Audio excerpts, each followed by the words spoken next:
Apakah hukum ngecah telefon di surau atau masjid? Saya kadang-kadang musafir berhenti singgah, dan saya letak dalam tabung masjid sebagai bayaran. Dia begini, kalau yang kita memang duduk di rumah, nak cah telefon ada, cocok. Tapi oleh kerana cerdik liar, jenis kedekut nak mampu, siapa tak ngecah pergi sejid. Tak nak cah pergi sejid. Ini yang ulama kata haram. Saja-saja menggunakan harta sabit. Tapi kalau kita berada di masjid, ada ulama membenarkan.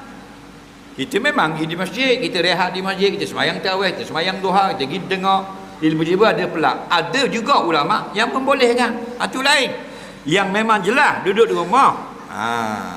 Siapa tak nak mandi tu baik bawa kecualan buhiri mandi sejik. Apa? Mandi sejik dah ayo. Mandi rumah meta naik. Tu cerdik nak bahang piti wakaf. Tak boleh tu. Okey? Jadi musafir tak ada masalah.